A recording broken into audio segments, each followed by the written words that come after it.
Roman Reigns, o campeão ausente, deve ser rebaixado? Solo Sikoa, o novo mocinho da WWE, deve ser levado? Tudo isso e mais as minhas opiniões sobre os segmentos do Brock Lesnar e do Bafemi, a vitória de Raquel Rodrigues no Campeonato Intercontinental e também o segmento de Danhausen e Joe Hendry, vocês vão ver agora, aqui nesse vídeo, esse que é o sincerão da galera do último Monday Night Raw do dia 27 de julho. Meu nome é André, eu sou fã de luta livre há mais de 30 anos e vamos que vamos para mais um vídeo no nosso canal. Mas antes, não deixe de fazer tudo aquilo que a gente pede, em especial senta o dedo no like, porque quando você clica no joinha, você faz com que o nosso vídeo seja indicado para até mais 10 pessoas. Vá lá, dá essa moral pra gente, não custa nada, leva um segundo, não vai morder você, dá essa moral pra gente e vamos que vamos, beleza?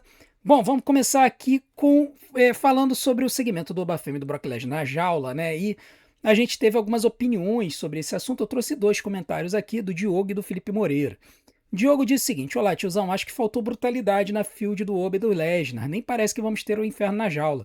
Gostava de mais ação e menos falatório. Abraço de Portugal. Um grande abraço aí para todos os nossos amigos lusitanos e também de outros países aí que acompanham o nosso canal. E o Felipe Moreira disse: tiozão, imagina se nesse segmento entre o Oba e o Brock, o Oba tivesse arrancado a porta da cela na força bruta para sair e ir atrás do Brock igual o Kane no Bad Blood. A aura dele ia passar dos 8.000 fácil, é.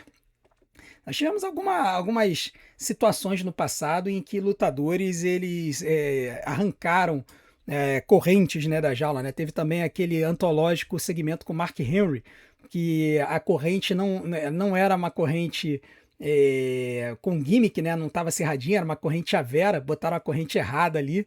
E o Mark Henry destruiu a corrente na força bruta, né? Levou um tempinho, mas ele destruiu na força bruta. Cara, olha só, eu tô com vocês. Eu acho que essa field do Brock Lesnar no Obafemi merecia mais brutalidade. Mas a história que eles quiseram passar pra gente é que o Brock Lesnar está com medo. E ele correu do Obafemi o tempo inteiro. Tá? O Brock Lesnar, ele, a vida inteira na WWE, ele veio na força bruta, atacou e destruiu todo mundo. Mas ele percebeu que com o Obafemi ele não conseguiria fazer isso. Então ele precisaria agir com a cabeça, agir de forma inteligente. Por isso que ele resolveu trancar o Obafemi dentro da jaula, para poder impedir que o Obafemi encostasse nele. Tá? Uma coisa que a gente precisa dizer é que era muito fácil para o Obafemi sair da jaula. O chefe da WWE literalmente estava dentro da jaula e com certeza ele tinha um fonezinho para falar com os bastidores. Era só ele ter pedido para o pessoal da manutenção mandar subir a jaula. E o Obafemi teria corrido atrás do Brock. Acho que teria sido muito inteligente. Acho que teria sido até interessante, assim, pro Obafemi, né? Ele teria chegado, teria sido mais esperto do que o Brock e o Paul Heyman. Ele teria chegado e falado assim: vocês acham que eu sou idiota? Ô, Tripolete, manda subir a jaula aí. E aí ele teria ido correndo atrás, porque na luta a jaula vai ficar, vai ficar no chão, ok. Mas ali no segmento ele podia ter simplesmente mandado subir a jaula. Subia rapidinho, ele escorregava por baixo da jaula e ia atrás do Brock, entendeu? Eu acho que teria sido mais interessante. Poderia ter rolado um quebra-pau entre eles nessa situação, e aí poderia ter vindo os lutadores para separar os dois. Eu acho que teria sido mais legal e mais inteligente. Eu concordo com todos vocês, realmente faltou brutalidade. Se o Obafemi, em vez de mandar subir a jaula, tivesse quebrado a porta da jaula, também teria sido muito legal. Do jeito que ficou fraco. Na minha opinião, o segmento final da rivalidade do Obafemi e do Brock Lesnar ficou fraco. Ele ficou aquém do que poderia ter sido. Ainda assim, eu acho que vai ser uma boa luta. Tá? Vamos aguardar para ver quanto tempo que eles vão dar para essa luta no SummerSlam. Eu tenho medo que eles coloquem essa luta abrindo o show de novo. Tá? Porque a gente sabe que o Brock Lesnar não assiste o show, ele vai, luta e vai embora. E se isso acontecer, a luta vai acontecer naquela primeira hora gratuita da ESPN e pode ser que a luta seja rápida. E vamos esperar para ver o que a WWE vai fazer com essa luta aí, se eles vão dar tempo para ela ou não. Tá? Essa luta vai acontecer no sábado. O SummerSlam, o sábado tá mais interessante do que o domingo, tá? Cabe ressaltar isso. Agora vamos com o Rodrigo. O Rodrigo vai falar sobre o Triple H. Uma opinião polêmica aqui que muita gente não curte, não. Ele vai dizer o seguinte: André, uma pergunta para você. Não acha que o Triple H poderia estar mais envolvido na TV, como o Vince muitas vezes era no passado? de muitas vezes agir como general manager, ou então demitir alguém na kayfabe, escolher adversários para alguns lutadores em determinadas rivalidades, ou até como juiz especial em certos combates. Aliás, acho que casaria bem ele ser o juiz no Hell in a Cell entre o Brock Lesnar e o Obafemi. Bom, ô Rodrigo, eu acho que desde que o Triple H começou como Booker, e assim, ele começou como Booker em 2022, quando o Vince se aposentou da WWE, mas ele tava meio que amarrado. Depois o Vince volta em 2023 e efetivamente ele vai embora em 2024, quando o escândalo da Janelle Grant explode. E ali, claramente o Triple H ele quis marcar diferença em relação ao Vince. Marcar diferença como? Exatamente não aparecendo na frente das câmeras, tá? Pelo menos no começo. Você vê que no começo da gestão do Triple H, ele mal aparecia na frente das câmeras. O máximo que ele fazia era aparecer no papel do Vince McMahon, que ele fazia às vezes para abrir os shows, para apresentar alguma novidade, bem no comecinho. Então ele fez isso na estreia da WWE na Netflix, fez isso na abertura da WrestleMania. E muita gente critica o Triple H falando, mas ele gosta de aparecer sempre e tal. Cara, mas comparado com o Vince, o Triple H mal aparece. Né? Ele mal aparece na frente das câmeras. Tá? Vai ter gente que vai dizer que é porque o Triple H tem medo das vaias do público e tal. Pô, mas o cara é lutador profissional, meu irmão. O cara tá acostumado com vaia. Entendeu? Isso aí, ó, pra ele, não quer dizer nada, sabe? Eu acho que ele tá interessado em fazer um bom show, ver se o público tá curtindo, não tá curtindo. Ele responde lá aos stakeholders dele, que são os donos da TKO. Então, assim, tudo isso vai influenciar. Mas eu acho que o Triple H simplesmente ele entende que não é necessário para estar no show. E eu concordo. Eu acho que o Triple H estando presente, mais presente no show, eu acho que ia gerar mais repercussão negativa do que positiva, sabe? Se o pessoal já está cansado com o Triple H como Booker, imagina ele como Booker e General Manager, afetando o show, influenciando o show, entendeu? E o pessoal ia surtar de vez. Então, cara, deixa ele do jeito que tá, deixa ele fazendo o criativo. A gente sabe que o criativo da galera que é estrela, nem ele que faz, é o pessoal da TKO. Então, deixa ele lá, ele tem problema de saúde, ele tem marca-passo no coração, entendeu? Deixa ele e vamos seguindo, porque, assim, ruim com ele, pior sem ele, ou melhor, ruim sem ele, pior com ele. Poderia ser uma situação assim, sabe? Ao contrário do ditado que existe por aí. Agora vamos falar sobre Solo Sikoa. Vamos começar a falar sobre Solo Sikoa. Visionary.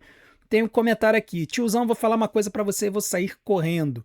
O Solo já é melhor que o Jey Uso em tudo. O que falta pra ele é ser ainda mais popular. Mas até no ringue ele já é melhor. Bom, em primeiro lugar, eu quero ressaltar que o momento em que o Solo Sikoa chegou falando sobre o tiro de aviso do Jey Uso, começou a fazer piu, piu, piu, piu. Cara, aquilo ali acabou comigo, entendeu? O Solo Sikoa brilhante na sua atuação de comédia, assim, um timing cômico muito legal. E a própria forma dele entregar, né? Porque se o cara ele entrega a comédia, mas de uma forma sisuda, tal, a expressão facial, tal, o negócio não casa. Então, o Solo Sikoa, ele tem uma forma de ele atuar em que é engraçado, sabe? E eu até poderia chutar e dizer que isso faz parte da personalidade dele. A gente, de repente, não estava vendo isso esse tempo todo. Eu fico feliz de ver o Solo Sikoa desse jeito, sendo apresentado, melhor representado na frente das câmeras. Eu não sei se o Solo é melhor do que o Jey Uso no ringue, talvez ele seja menos pior. Mas a gente tem que considerar que o Solo Sikoa estava nerfado esse tempo todo. Vamos ver como é que vai ser a atuação dele na luta agora de trios no SummerSlam, que vai ser efetivamente a primeira luta dele como face. Antes ele estava ali meio que no meio do caminho e tal. Essa vai ser a primeira luta dele como face, realmente. Ele teve ali umas lutas, acho que ele chegou a lutar com o Jimmy Uso e tal. Mas agora a gente vai poder ver ele no seu brilhantismo. Vamos ver como é que vai ser. Ele já estava com essa persona meio debochada ainda a Rio no ano passado, né? Que ele estava sacaneando o LA Knight. Ele sacaneava o Jey Uso naquela luta do Money in the Bank. Ele sacaneou muito os dois. durante a luta e isso agora vai vir mais com maior constância. Vamos ver como é que vai ser esse Solo Sikoa aí. Mas com relação ao Jey Uso, ele, cara, é impressionante como em pouco tempo ele se mostrou muito melhor lutador do que o Jey Uso em muitas coisas, tá? Agora o Rafael Pavão vai fazer um comentário do mesmo segmento da Bloodline, mas vai falar sobre um outro lutador que também se destacou. A melhor parte do segmento da Bloodline contra o LA, o Royce e o Solo foi o LA Knight imitando os Usos da velha geração. Ficou igualzinho. Ele tá falando sobre o momento que o LA Knight fez a raca, né? Que os Usos faziam quando eles vinham pro ringue lá atrás. Eu me lembro que quando eu fui no Royal Rumble de 2016, foi o único show que eu fui, né? E assim, falo isso com muito orgulho. É realmente um show que eu me lembro com muito carinho. Os Usos, eles estavam nessa fase. E eu achei mó barato a entrada deles fazendo a raca pra luta que eles fizeram contra o New Day. Eles lutaram contra o New Day naquela noite. Então foi bem legal. E eu particularmente acho que esse LA Knight debochado também é muito bom, né? Foi legal. E assim, eu gosto de ver os lutadores da WWE saindo um pouquinho daquela coisa séria, esportiva. Não, porque eu vou partir a tua cara, porque eu vou quebrar com você, não sei o quê. Tem que dar uma esculachada mesmo, sabe? Tem que mostrar que alguns desses caras, eles atuam de forma ridícula, entendeu? Então, assim, tanto o LA Knight quanto o Solo Sikoa sacaneando os Usos foi muito bom, tá? Então vamos continuar vendo, vamos ver se a WWE de repente vai dar uma liberdade para esses caras para dar uma sacaneada nos outros. O The Rock era especialista em fazer isso, Stone Cold Steve Austin era muito bom em fazer isso também, mas o The Rock ele foi assim, o cara que era especialista em sacanear com os outros. E foi isso que fez com que ele ficasse tão divertido. Teve até gente que comparou nos comentários aí o Solo Sikoa com o Hollywood Rock. Eu diria que o Solo Sikoa ele é comparável ao The Rock antigo, em que ele chegava e fazia promos antológicas. Tem aquela promo que ele fez imitando os lutadores do Hell in a Cell que aconteceu no Armageddon 2000, uma promo antológica, que ele imita o Triple H, ele imita o Big Show, ele imita o Kurt Angle. Cara, é uma promo sensacional, todos vocês conhecem essa promo, já viram em algum lugar aqui no YouTube. Então vamos esperar para ver se de repente a WWE não parte para essa linha de deixar os lutadores serem um pouco mais debochados nas suas promos e isso acabar trazendo mais entretenimento pra gente e fazendo o negócio ser um pouco menos sério do que a WWE tem apresentado esse ano. Agora, tio Caioba vai fazer um comentário sobre o Brombré. Comentário polêmico, hein? Polêmico, hein? Vamos lá. Não entendo essa pressa para ver Bron Breakker no main event disputando títulos mundiais. Acabou de chegar e tem muitos anos na frente dele na fila. Tem muitos na frente dele na fila. Tá certo em dar um tempo nele em coisas menores. Nem promar ele ainda sabe. E outra, o futuro dele já está garantido. Não existe essa de enterrar. Ele vai ser main eventer, independente do que aconteça com ele hoje em dia. Aproveitem a história da Division atual. Está maneira. Pera aí. Rapidinho. Só um instantinho, tá? Você tá de sacanagem com a minha cara, né? Tio Caioba, você tá de sacanagem com a minha cara, né? Você tá de brincadeira. Olha, eu não sei o que falar desse teu comentário, sabe? Eu na hora que eu li, que eu resolvi botar no Sincerão, eu falei assim, cara, vai dar um comentário legal, mas meu irmão, cada hora que eu olho me dá mais raiva do teu comentário, tá? Com todo o respeito, mas, cara, o que você tem na cabeça? Primeiro, essa história da Devis tá um lixo. Tá um lixo, entendeu? Triângulozinho amoroso ali do Austin Theory com a Maxine e com o Oates. Pelo amor de Deus. Entendeu? Aí você tem o Logan Paul, que era quem deveria estar com o título, tá lesionado. O Bron Breakker, meu irmão, tá de vela na história. De vela na... Cara, você tem um cara que é potencial main eventer, tava lutando pelo título com o CM Punk, tava lutando com o Seth Rollins, tava se envolvendo em feud com o Seth Rollins, tá como vela de um triângulo amoroso, cara. O cara não fala. E não fala mais. E aí você chega e me diz que ele não sabe promar. Você tá maluco. Você viu como é que o Bron Breakker tava promando no ano passado? Tu viu como é que ele tava promando no início desse ano? Ele melhorou demais no microfone, cara. A gente não tá conseguindo ver o brilhantismo dele no microfone porque não estão dando microfone para ele. entendeu? Ele literalmente tá de bucha de canhão nessa história da Division. Entendeu? Tá como vela nessa situação. Chega a ser constrangedor. Você pega a entrevista deles no comercial. Falou o Logan Paul, falou a Century, falou a Maxine e o Bron Breakker ficou calado. Meu irmão, o Bron Breakker tem que sair dessa história pra ontem. Pra ontem. Essa história da Division tá uma porcaria. Entendeu? O Bron Breakker, eu vou repetir, eu já falei umas 50 vezes nesse vídeo, vou falar 51. E não é uma boa ideia, tá? Bron Breakker tem que sair da Division pra ontem, tá bom? Eu falei que não é uma boa ideia por causa do comercial antigo da 51, tá? Isso aí só tiozão sabe do que eu tô falando, tá? Mas a parada é essa, entendeu? Bron Breakker não pode ficar mais na Division, ele tem que sair, ele tem que alçar novos voos, tá? Não tô querendo dizer que ele tem que ser campeão mundial agora. O que eu tô querendo dizer é que ele tem que começar a enfrentar os caras lá de cima, entendeu? Ele tem que começar a bater de frente com os caras lá de cima, em vez de ficar batendo com o Otsu e com o Tozawa. Ele não tá acrescentando nada pra ele ficar apanhando do Otsu. E na semana passada ele apanhou do Tozawa, irmão. Do Tozawa, com todo o respeito ao Tozawa. Na semana passada o Tozawa deu um suicide dive no Bron Breakker e começou a dar uma coça nele. Era pro Bron Breakker, assim, na hora que o Tozawa viesse pra cima dele com o suicide dive, dar um tapa assim, ó, pum, como se estivesse dando um tapa no mosquito. Entendeu? E zuniu o Tozawa pra longe. Mas não, Tozawa deu um couro no Bron Breakker na semana passada. Cara, não dá, desculpa. Tá, isso aí é intancável, com todo respeito, mas o Bron Breakker tem que sair para ontem da Division e tem que buscar caminho dele para outro caminho, para outro lugar, porque Division morreu, virou um negocinho de relacionamento amoroso, não tá acrescentando ninguém. Tomara que o Bronson Reed volte, o Bron Breakker se alie a ele e os dois aniquilem com a Division atual. Assim, demole todo mundo, tá? Demole todo mundo. Aí o Bronson Reed vai para um canto, o Bron Breakker vai para um canto e eles acabam buscando coisas melhores. Vamos falar agora sobre o segmento do Joe House, hein? É interessante porque, assim, quando a gente avalia um show, é muito comum a gente ter a percepção de que a esmagadora maioria concorda com a gente, mas às vezes a gente é surpreendido com o fato de que um segmento agrada algumas pessoas e não agrada outras. E aí fica um negócio meio dividido, tá? Principalmente quando tem segmentos com muito entretenimento na WWE, isso acaba atraindo uns e afastando outros. E aí eu acho muito legal essa dicotomia de opiniões. Foi o caso do segmento do Joe House, né? Do Joe Hendry e do Danhausen.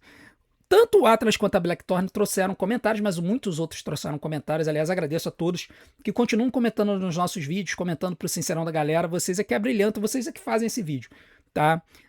O Atlas diz o seguinte: tiozão, eu não conheci o boxeador que apareceu dançando no Raw de ontem, mas virei fã quando ele quebrou o violão no Joe Hendry depois daquela maldita música. Muito obrigado, Ryan Garcia e Judgment Day.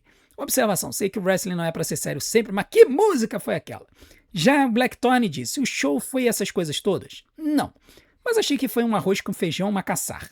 Não dá muita sustância, mas é bom de comer. E eu realmente amei o segmento Joe Hausen. Dormi com um refrão na cabeça, mas fico triste pelo Joe Hendry porque eu vejo potencial no Divo. Divo, achei legal. Olha só, vamos deixar uma coisa bem clara aqui. Eu não me importo com segmentos engraçados, tanto é que eu não me importo com o Danhausen, sinceramente. Eu só não gosto de uma super exposição do Danhausen.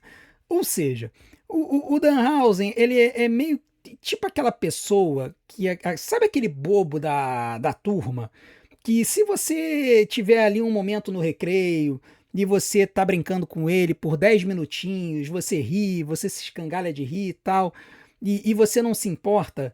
Mas se você conviver com essa pessoa, tipo assim, se essa pessoa for o seu irmão, você se irrita profundamente, você não aguenta aquele tipo de persona, você não aguenta aquele tipo de personalidade 24 horas por dia andando contigo? Pois bem, esse é o Danhausen pra mim, tá? O Danhausen, ele é um cara que eu gosto da persona dele, eu gosto da forma como ele atua, mas tem que ser muito bem dosado, tá? Se passa do ponto, fica chato pra mim. E aí, neste segmento particular, eu acho que até o ponto que os anõezinhos entraram no ringue, tava legal. Aí quando veio as dançarinas do time da cidade lá, do Los Angeles Clippers, e aí ali o negócio desandou pra mim. tá? Mas eu entendo que todo o ponto do segmento era irritar a gente e fazer a gente agradecer o Ryan Garcia, tá? Claramente, a ideia ali era fazer a gente agradecer o Ryan Garcia, tá? A WWE não, a TKO, né? Eles têm a Zuffa Boxing, que é um evento que eles fazem de boxe, e o Ryan Garcia vai lutar no próximo evento. Por isso que ele tava lá. Eu também não conhecia ele como boxeador, não acompanho o boxe, né? Mas esse cara, eles fizeram isso claramente, todo o segmento foi irritante para que quando o Ryan Garcia pegasse o violão e desse nas costas do Joe Hendry, a gente chegasse e falasse obrigado, Ryan. E aí a gente torcesse por ele no boxe, entendeu? Então, eu entendo a intenção da WWE no que ela fez. Eu só acho que eles perderam muito tempo. Eu acho que se era para ele vir e dar o violão nas costas do Joe Hendry, ele podia ter feito lá no meio da música, antes dos anõezinhos, ou então pelo menos com os anõezinhos entrando. Não precisava das dançarinas. Entendeu? Quando os anõezinhos entrassem e começassem a falar You are cursed, não sei o que, já vinha o cara, já dava um violão nas costas do Joe Hendry e começava a destruição. O segmento acabou ficando muito longo para mim. E isso acabou me irritando ainda mais. Mas pelo menos eu fiquei feliz de ver o Ryan Garcia estraçalhando o Joe Hendry. E eu também fico com pena, porque eu também vejo esse potencial nele, tá? Eu também consigo ver esse potencial no Joe Hendry, um potencial cômico, um potencial como lutador, mas a WWE ainda não está sabendo como usar ele direito. E o São Raimundo vai fazer um comentário sobre o Danhausen também. O negócio do Danhausen é que o pessoal desse canal não gosta muito, mas os gringos adoram isso. Ele vai ficar assim por um bom tempo. Então, novamente, tá? Eu entendo, tem gente que gosta, tá? Eu particularmente gosto até um certo ponto. Se passar daquele ponto fica chato, mas eu consigo ver que os gringos adoram esse tipo de coisa.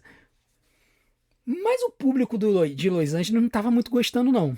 Porque durante a apresentação do Danhausen, o público morreu.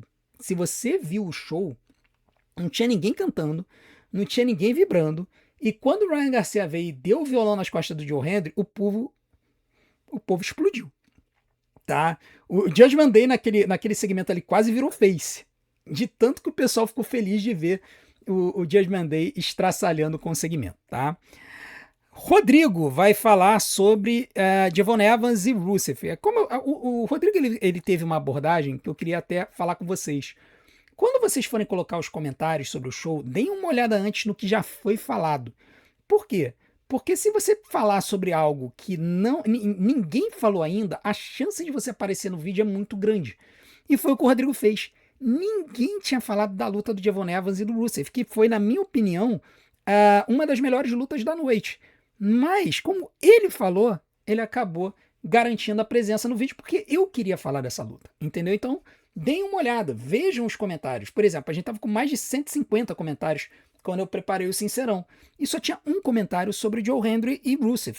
Se tinha mais do que isso, é porque eu não fui até o final. Tá? Então, vejam se tem alguém ali, algum assunto que não foi comentado e falem. Porque a chance de vocês entrarem no vídeo aumenta, tá? O Rodrigo ele vai falar: Devon e Rusev foi a melhor luta da noite para mim no show. Falar do quão bom o Devon é chover no molhado. Apesar de eu nunca ter gostado do Rusev, o papel que ele desempenha na WWE é bem feito por ele, elevar gente nova. É engraçado, Rodrigo, que muita gente não gosta desse papel do Rusev. Tá? Tem gente que acha que ele deveria ter um papel mais dominante, ganhando títulos. E eu concordo, tá? Eu acho que para o Rusev ele ter a aura de um campeão, de um lutador dominante, ele precisa ser campeão. Tá? Eu acho que a rivalidadezinha dele com o Devon Evans foi legal. Ele ganhou do Devon lá na Gauntlet, mas o Devon estava cansado e o Devon foi e ganhou dele agora. Eu gostaria de ver isso seguindo. Tá? Com o Rusev continuando ali no topo e ganhando esse campeonato intercontinental no futuro. Quem sabe contra o Chad Gable. Tá? Então, a minha esperança é realmente ver o Rusev se tornando campeão de novo na WWE, ele que já foi campeão dos Estados Unidos lá no passado, e se tornando um campeão dominante durante alguns meses, para que ele possa então voltar a elevar outros lutadores, porque do jeito que ele está hoje, ele está como um jobber. Então ele não eleva ninguém praticamente. Ele é um cara agressivo, um cara brutamonte, mas que não tem credibilidade. Entendeu? Então esse é o meu ponto sobre o Rusev. Para mim, Foi uma das melhores lutas da noite. Foi uma noite de lutas boas, tá? De 4 lutas, 3 foram boas. Eu acho que a luta da Raquel Rodrigues com a Sol ainda foi um pouquinho melhor, tá? Mas o pessoal fala que eu puxo sardinha pra luta livre feminina. Eu, particularmente, acho que a da Sol Ruka e da Raquel foi um pouquinho melhor. Mas foi um pouquinho melhor por causa da troca de título. Se a gente for considerar só o ringue, a luta do Devon e do Rusev foi a luta da noite, porque a luta da Sol e da Raquel tiveram alguns botezinhos, tá? Bom, dito isso, vamos falar sobre Raquel Rodrigues, né? Luciano César vai fazer o seguinte comentário. Boa tarde, tio. Não sabe o quão estou feliz pela Raquel Rodrigues. Ela merece muito. Espero que não seja algo temporário e que ela consiga levar o título. Sei que já tem muitas lutadoras de calibre atrás desse título, inclusive capaz que retorne até para a Sol Ruka, que infelizmente não deu muita liga. Mas seria demais se a Lash Legend fosse atrás desse título. Imagina o duelo de titãs que teríamos. Então, duelos de titãs não costumam ser muito bons em matéria de ringue, tá? Eu não sei se Raquel Rodrigues e Lash Legend conseguiriam casar luta muito bem. Eu sou muito fã das lutas entre Davi e Golias, onde um lutador muito ágil e rápido quica ao redor do lutador que é o Golias, o Brutamontes e tudo mais. Eu acho que são lutas muito mais divertidas, na minha opinião. Então, o que eu tenho para dizer aqui é o seguinte, e a gente já vai falar um pouquinho sobre o reinado da Sol Ruka. Vamos focar na Raquel. A Raquel merece muito esse campeonato intercontinental, tá? Aliás, eu acho até que ela já merecia um campeonato mundial. Mas que esse título intercontinental sirva de escada para que ela eventualmente se torne campeã mundial. Porque ela é extremamente talentosa em tudo que ela faz, tá? Só estava faltando a oportunidade para ela brilhar. Aliás, ela teve essa oportunidade quando a Liv Morgan se machucou.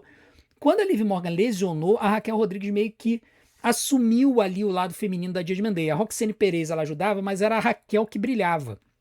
E a gente via a Raquel falando mais, atuando mais. Depois a Liv Morgan voltou e ofuscou a Raquel de novo. Entendeu? Então, eu fico feliz da Raquel ser a campeã. Eu espero que isso sirva para que ela apareça mais, que na semana que vem no Monday Night Raw ela apareça promando, esculhambando com a divisão feminina e se inicia alguma rivalidade ali de repente com a própria Roxane Perez, que de repente vai querer uma chance pelo título. E eu acho que isso pode trazer novas oportunidades para essas lutadoras. Mas a Raquel, pelo que ela vinha fazendo, tanto no ringue quanto nas promos, nos intervalos, que a maioria das pessoas nos Estados Unidos não vê, mas a gente vê aqui, ela estava merecendo, tá? Ela é uma excelente lutadora, ela é uma pessoa incrível, quem vê no Unreal sabe disso, ela é muito respeitada pelas colegas, então, bom para Raquel, fico feliz, vamos esperar que ela faça um bom reinado como campeã intercontinental. O Lucas, ele vai falar então agora sobre as consequências do reinado da Raquel. Tiozão, acho que com a vitória da Raquel é quase certo que a Roxane vai ganhar o Money in the Bank, criando como consequência mais problemas dentro do Judgment Day. Então, eu acho que a Roxane ela se torna assim favorita caso a Liv Morgan mantenha o título contra a Io Sky no SummerSlam. Existe uma probabilidade que eu acho até grande, da Stephanie Vaquer voltar e custar o título da Liv Morgan. Se isso acontecer, a Io Sky vai se tornar campeã, e aí a gente pode ter uma rivalidade da Roxane com a Liv para pegar a maleta, entendeu? Apesar de que já tem gente que viu no gráfico do Money in the Bank a Io Sky aparecendo na imagem, então o pessoal já falou, pô, isso tá denunciando que a Liv Morgan vai ganhar no SummerSlam. Se a Liv Morgan ganhar, aí eu acho que a Roxane se torna uma das favoritaças a ganhar essa maleta, porque aí você teria na Judgment Day a Liv Morgan como campeã mundial, a Roxane Perez como campeã, como Money in the Bank, e a Raquel Rodrigues como campeã intercontinental. 3 lutadoras muito boas, todas com muito poder nas mãos. E isso iria favorecer a implosão da Judgment Day, com o jogo de intrigas, de invejas, a Liv Morgan tentando mandar a Roxane pro SmackDown para enfrentar a Rhea Ripley ou a campeã interina, e aí a Roxane olhando, por que eu vou encarar uma Charlotte Flair ou uma Rhea Ripley no SmackDown quando eu posso encarar a Liv Morgan, que tem quase a minha altura aqui no Monday Night Raw, entendeu?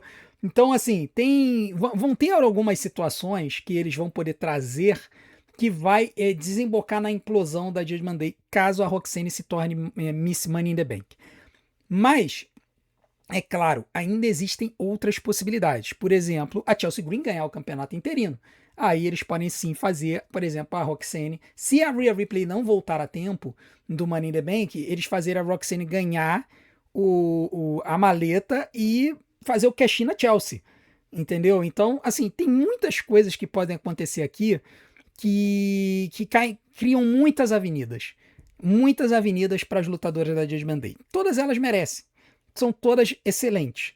Vamos ver o que a WWE tem para nós. Eu, particularmente, estou muito hypado com o SummerSlam e com a segunda metade desse ano, exatamente por conta dessas avenidas nas histórias que podem ser criadas agora com o SummerSlam. Agora o Estevão vai fazer um comentário sobre o Roman Reigns, mas tinha um comentário da Sol Ruka que eu acabei tirando no final, acho que eu tirei sem querer, tá? E eu vou falar aqui rapidamente, eu não vou botar ele aqui na tela não, que foi um comentário de que o title reign da Sol Ruka não foi bom, tá? Que acabou sendo um title reign fraco. Foi um período que a Sol Ruka foi campeã que não foi legal e que ela teria enterrado o título, tá? Aqui, o que eu acho que foi a grande questão é que a WWE ela não deu oportunidade para a Sol Ruka brilhar, tá? A Sol Ruka mal apareceu nos shows, ela chegou a lutar algumas vezes pelo título, mas eles não deram uma rivalidade legal para ela e não permitiram a ela falar no microfone. Me dá a impressão que a WWE deu uma segurada na Sol por causa do nervosismo que ela estava sentindo. E a gente já tinha comentado isso aqui, de como a Sol Ruka parecia nervosa nesse começo dessa jornada dela no main roster. Ela estava boteando golpe, as promos dela, quando ela teve a oportunidade de falar, estava um negócio meio robótico. Então, a WWE, de repente, segurou a Sol. Ela é muito jovem, deu uma segurada nela para poder dar mais cancha para ela. E eu não acho que foi uma decisão ruim. Eu acho que eles podem fazer assim, dar uma segurada na Sol e aí agora dar uma reconstruída nela. De repente fazendo com que ela lute, se envolva de repente numa rivalidade com a Judgment Day, de repente com a Lara Valkyria e a Bayley, porque teve uma luta de trios entre a Sol Ruka, a Bayley e a Lara Valkyria. De repente, uma triple threat para a number one contender pelo título. Tudo isso vai favorecer a construção da Sol Ruka a longo prazo. Eu acho que tem tempo para construir a Sol Ruka, ou pelo menos reconstruir e preparar ela para poder avançar no main roster na WWE. Eu acho que ela tem cancha, ela tem qualidade no ringue e a WWE vai poder ajudá-la a continuar crescendo. Agora sim, vamos falar sobre o Roman Reigns, né? E aí o Estevão ele vai lembrar de uma situação do Roman lá de trás. Ele vai dizer o seguinte: um detalhe, quando o Roman disputou o título universal pela primeira vez solo lá em 2018, quando ainda era o Big Dog contra o Lesnar, que houve a feud rumo a WrestleMania 34, a maior crítica dele ao Lesnar é que o Lesnar era um campeão ausente, não aparecia nos shows, não lutava, nem defendia o título, só aparecia na WrestleMania SummerSlam Survivor Series. Hoje, ele faz exatamente a mesma coisa. Calma, ele não faz exatamente a mesma coisa, não. O Brock, ele naquela época era muito pior. Muito pior. Ele realmente só aparecia para lutar. Ele não aparecia para promar. Ele não aparecia para atacar ninguém. Ele não fazia nada. Ele sumia do mapa, tá? Quem falava por ele? Paul Heyman. O Paul Heyman é que aparecia e que efetivamente fazia a feud continuar, tá? Então, o Roman ia lá, que falava que queria enfrentar o Brock, quem aparecia para promar contra ele? O Paul Heyman. Vinha o advogado do Brock Lesnar. A história do advogado toda foi essa, tá? Que o Paul Heyman vinha para falar em nome do Brock Lesnar, como um advogado vem para falar em nome do seu cliente, sem o cliente dele aparecer. Quando o Roman Reigns ele se torna campeão mundial ali em 2020, primeiro campeão universal, depois campeão mundial em 2022, quando ele unifica os títulos com o Brock Lesnar, entre 2020 e 2022 ele até que aparece bastante, tá? É a partir de 2022, quando ele unifica os títulos, que a coisa fica ruim. Quando o Roman, ele começa a sumir. E aí ele faz a mesma coisa que o Roman fazia, que o Brock fazia. E ele fez isso com os dois campeonatos mundiais, porque ele tinha unificado os títulos, tanto o Universal quanto o campeonato da WWE. E isso forçou a WWE a criar o campeonato mundial peso pesado e dar na mão do Seth Rollins, para que as pessoas tivessem um título mundial para poder brigar no dia a dia. Então eles fizeram o campeonato mundial peso pesado se transformar efetivamente no antigo campeonato intercontinental, em que ele era o título do workhorse, o título do cara que estava lá sempre aparecendo nos shows. Uma coisa que a gente precisa dizer é que o campeão da WWE, um campeão mundial, ele deveria ser um cara presente. Participar de mídia, participar de televisão, participar de Make-A-Wish e, especialmente, participar de todos os shows da WWE. Tanto os televisionados quanto os não televisionados. Por quê? Porque o cara é a principal atração da companhia. Ele é o cara que faz vender ingresso. Ele é o cara que faz as pessoas comprarem o ESPN Unlimited. Ele é o cara que faz as pessoas ligarem toda semana no Monday Night Raw. Então, assim, o campeão mundial peso pesado, ele tem que ser um cara que está sempre ali para atrair as atenções do povo. Senão, ele acaba não ajudando a companhia a crescer. Ele não ajuda a companhia a ter um bom desempenho na audiência. Então, ele acaba sendo um campeão de papel e ele não ajuda em nada. O Roman, naquela época, de 2022 a 2024, ele era assim, tá? Ele era assim. Depois, aí ele passou a ter períodos, né? Depois que ele perdeu o título, quando ele voltou, ele aparecia um período, depois sumia, aparecia um período, depois sumia. E é hoje que ele trabalha dessa forma, ele aparece um período, depois some. Ele havia dito que iria ficar na WWE, isso lá quando ele ganhou o título na WrestleMania, né? No Raw, depois da WrestleMania, ele disse que ia ficar na WWE o verão inteiro. Na verdade, foi no pós-show da WrestleMania. Eu vou ficar com a WWE o verão inteiro. Beleza, o verão acaba em setembro. O verão dos Estados Unidos acaba em setembro. Então, a gente imaginava que o Roman ia vir em todos os shows. Só que ele não aparece nos live shows, ele não aparece em todos os shows, começou a aparecer um show sim, um show não. Quando teve aquela situação que ele não ia lutar no Night of Champions, ele sumiu o mês inteiro. Então, assim, é complicado você defender um camarada que é o campeão da WWE e não aparece. É o que eu digo, assim, se você quer cuidar da família, beleza, cara. Você quer cuidar da família? Ok, não seja campeão. Não aceite ser campeão. A companhia quer dar o título pra você, você chega e fala, não quero. Não quero ser campeão porque eu não quero a responsabilidade. Cara, o AJ Styles fez isso. Shawn Michaels fez isso. Quando a WWE quis colocar eles como campeões mundiais, tanto Shawn Michaels quanto o AJ Styles chegaram e falaram, não quero. Eu não quero essa responsabilidade. Eu acho que outra pessoa tem que carregar essa responsabilidade. Eu não quero ter o trabalho, o estresse disso. E é muito interessante porque tem estudos que mostram que a geração Z e a geração millennial, né, principalmente os millennials, eles estão muito naquela de não quererem liderança, não quererem postos de liderança, porque eles não querem o estresse e a responsabilidade. Eles preferem ter uma vida mais equilibrada, uma vida em que eles consigam conjugar trabalho e vida fora do trabalho, ter uma vida mais saudável, mesmo que ganhe menos. Tá? Então, se a situação do Roman, se o Roman quer ter um tempo de qualidade com a família e tudo mais, beleza. Chega para a companhia e fala, eu não quero ser campeão. Dá essa responsabilidade para outro que queira isso. Entendeu? Então eu acho que isso agregaria muito mais. A gente vê, por exemplo, na WWE, a gente vê Cody Rhodes, a gente vê CM Punk, a gente vê outros lutadores que foram campeões, Drew McIntyre, outros lutadores que foram campeões mundiais e sempre estiveram nos shows, tanto televisionados como não televisionados. Eles tiveram essa carga de trabalho. Então, eu acho que se é se é esse o trabalho de um campeão mundial, o cara tem que estar comprometido para isso. Se o cara está dividido, o cara quer cuidar da família, quer cuidar da carreira em Hollywood, então não seja campeão mundial. Vai ser outra coisa, tá? Mas enfim, no final das contas, eu sei que a WWE deve ter pedido de pé junto, de joelho, para o Roman Reigns ser campeão mundial, para poder seguir com a carreira dele, né? Seguir até poder trazer mais audiência para a WWE depois da WrestleMania. A verdade é que não conseguiu, né? Não conseguiu. E para terminar o nosso vídeo, o Valete Mane, nessa linha do comprometimento, chega e diz: Também acho que falta comprometimento do Roman Reigns. Próximo Raw, ele tem que estar lá para dar um beijo no Danhausen. Para quem não sabe, no House Show recente teve uma luta de duplas entre o CM Punk e o Cody Rhodes. Eles começaram a discutir no meio do ringue. O Danhausen veio como se ele tivesse saído do banho.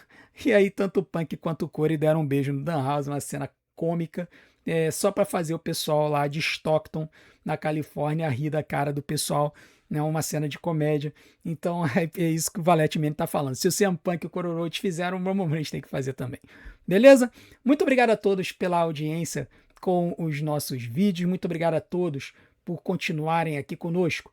Nós queremos pedir para que vocês continuem fazendo tudo aquilo que a gente pede para ajudar no nosso canal.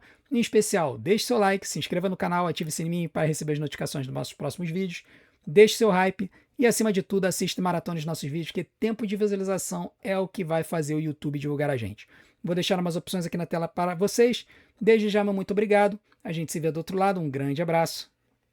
Até a próxima.